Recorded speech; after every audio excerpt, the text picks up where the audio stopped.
मित्रों, आपका स्वागत है मेरे चैनल वैदिक ज्ञान विज्ञान गंगा पर।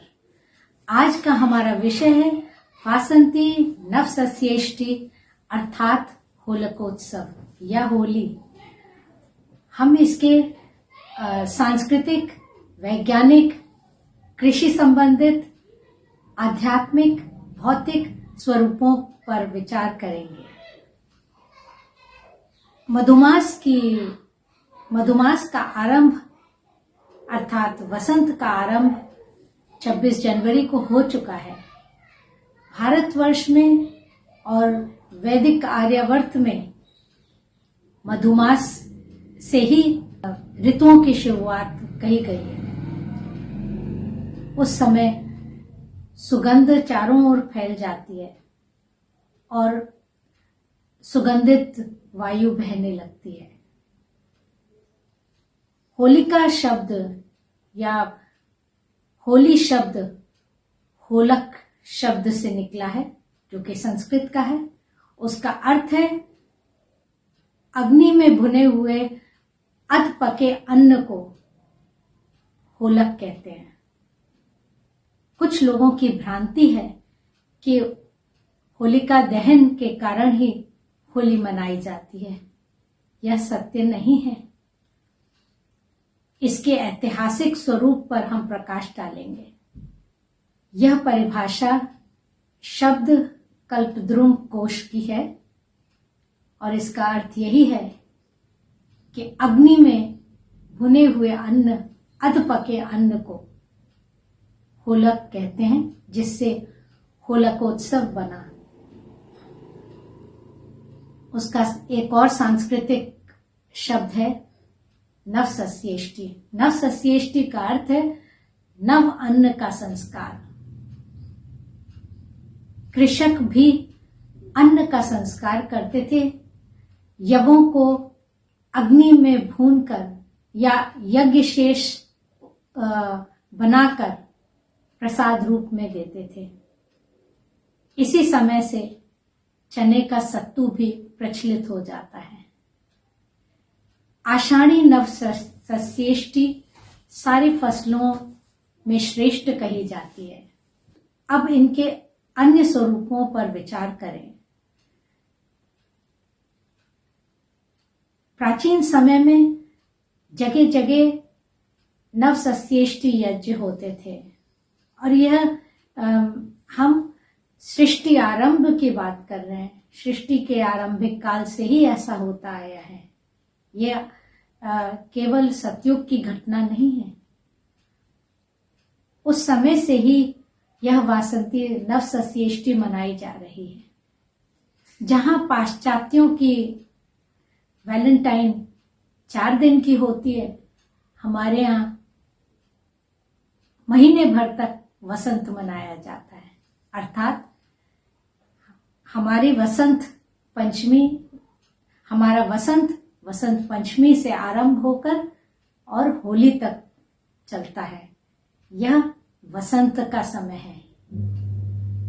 पुष्पों की भरमार हो चुकी है। प्रकृति सब ओर अपनी खिलखिलाहट फैलाती है। यज्ञ रूप में मनाने की परंपरा काल परिवर्तन के कारण थोड़ी सी बदल गई और होलक जो है वो उपले बन गए। उपले और काष्ठ को ही होलक बना दिया गया, जबकि वास्तविक स्वरूप है जौ या हरा जौ, जिस गेहूं की बाली जो अग्नि में डालते हैं सामग्री में, और हरे चने को भी डालते हैं, उसी को होलक कहा जाता था। अब इसका स्वरूप बदल गया। जगह जगह चौराहों पर जलाने लगे, होलिका दहन के रूप में मनाने लगे। होलिका दहन उसका सही स्वरूप नहीं है। हमने वास्तविक स्वरूप को भुला दिया लेकिन परिवर्तित स्वरूप को स्थिर रखा। कृषक संबंधी स्वरूप यह है कि हिरण्यकश्यप सूर्य के लिए कहा गया और वो जो अन्न की फली है वह होलिका है। वह फली में ही अन्न लिपटा रहता है। यदि होलिका नहीं होती तो प्रहलाद नहीं बचता। ऐसा इसका कृषक संबंधी अर्थ है। अब हम होलिका के ऐतिहासिक स्वरूप पर विचार करेंगे। यह घटना सतयुग की है, अर्थात लाखों वर्ष पूर्व की घटना दोहराई जाती है। हम भस्म करने को उत्सव के रूप में नहीं मनाते हैं। हम तो होलक को अन्न के रूप में, नए अन्न के रूप में आनंद उत्सव मनाते हैं। लेकिन होलिका का जो ऐतिहासिक स्वरूप है वह समझिए। होलिका एक महान वैज्ञानिक थी। हम जितना भी उपहास कर लें या कुछ भी कह लें, हल्कापन दिखा लें, लेकिन होलिका उन वैज्ञानिकों में से थी जो कि आज की जितनी भी वैज्ञानिक हैं उनसे सबसे बढ़कर थी। वह चंद्रमा पर जाया करती थी। मामनिक ऋषि से उसने कहा कि मैं चंद्रमा पर सदैव जाया करती हूँ। चंद्रमा के प्राणी वायु प्रधान होते हैं। वहाँ अन्य प्राणी भी हैं, मानव भी हैं। तो मंगल के ऊपर भी उसकी यात्रा होती रहती थी। जिसकी परीक्षण शालाएं थीं अनेक जगहों पर, तो उसको आप कम कैसे आंक सकते हैं। और हिरण्यकश्यप उसका भाई था, वह भी एक भौतिक वैज्ञानिक था। प्रसंग इस प्रकार है कि प्रहलाद ऋषि आश्रमों में उत्पन्न हुआ। जब हिरण्यकश्यप युद्ध लड़ने गया तो कयाधु उसकी पत्नी गर्भवती थी। गर्भस्थ शिशु पर ऋषि आश्रम का प्रभाव पड़ा, नारद आश्रम का भी प्रभाव पड़ा और वह उपनिषद, वेद और इन सब का अध्ययन करने लगा। उसके अध्यापकों ने कहा कि तुम्हारे पिता ये सब नहीं मानेंगे, वो अपने आप को ईश्वर कहते हैं, तो तुम्हें उनका कहना मानना पड़ेगा। लेकिन प्रहलाद को उसकी माता ने ऐसे संस्कार दिए, इस प्रकार का उसका अध्ययन हुआ कि वह वैदिक संस्कारों को मानने लगा। और जब उसने अपने पिता से बात की तो उन्होंने कहा कि तुम ये किसको मानते हो। तो उसने कहा कि आप मेरे भौतिक पिता तो हैं, लेकिन आपने सृष्टि को उत्पन्न नहीं किया है, सारे जगत को उत्पन्न नहीं किया है। आप उतने शक्तिशाली नहीं हैं। आप सिर्फ साम्राज्य पर शासन करते हैं। तो उसने कहा कि तुम ऐसी बातें क्यों करते हो जिससे कि मुझे क्रोध आए। जब उसने पत्नी से कहा कि अपने पुत्र को समझाओ, तो पत्नी ने कहा कि आप ही गलत मार्ग पे हो, पुत्र तो सही और सकारात्मक मार्ग पे है, उसको मैं नहीं रोक सकती हूँ। तो उसने कहा कि ठीक है, मैं तुम्हारे जीवन का भी अंत कर देता हूँ।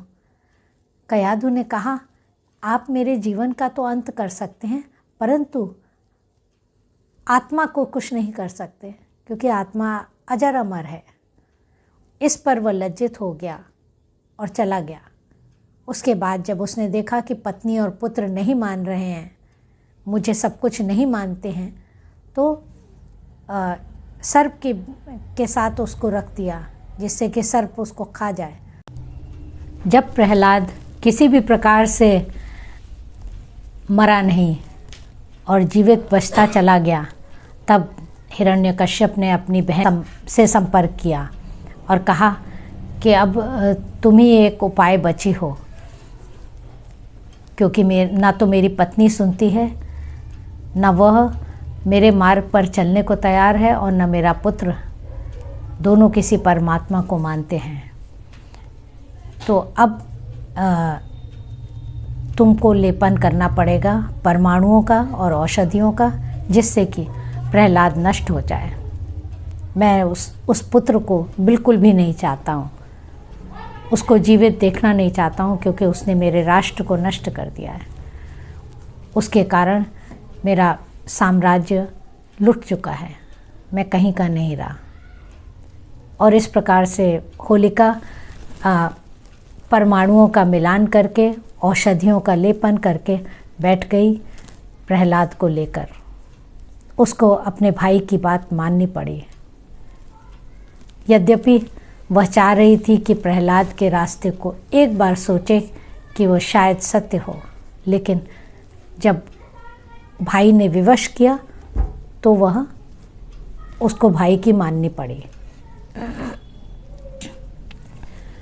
इस प्रकार से वह जब प्रहलाद को लेकर बैठी तो आवरण उसके ऊपर केंद्रित हो गया, प्रहलाद के ऊपर, और वह भस्म हो गई। तो ये तो होलिका की कथा थी, और ये प्रसंग है, सतयुग का प्रसंग है, जो कि एक सत्य घटना है। वह एक महान वैज्ञानिक थी, मंगल और चंद्रमा पर जाने वाली। अनेक परीक्षणशालाएं थी उसकी, अनेक नक्षत्रों पर जाती थी। तो हम उसके स्वरूप को भी देखें और समझें। होली के जो दुर्गुण हैं वह ये है कि मद्यपान और भांग खाकर दुर्गुणों को हवा देते हैं लोग। यह उसका सच्चा स्वरूप नहीं है। आइए शुद्ध स्वरूप का हम अनुकरण करें। हम होलिकोत्सव मनाएं, लेकिन शुद्ध रूप में। यह मेरे पास गेंदे का फूल है। फूलों से भी होली खेली जा सकती है, और ऑर्गेनिक वेलनेस और अन्य ऑर्गेनिक पदार्थों से होली इस प्रकार से खेलें कि सुगंध भी फैले और स्किन को भी आपके नुकसान ना हो। यह होली का सच्चा स्वरूप है। ओम शम। धन्यवाद।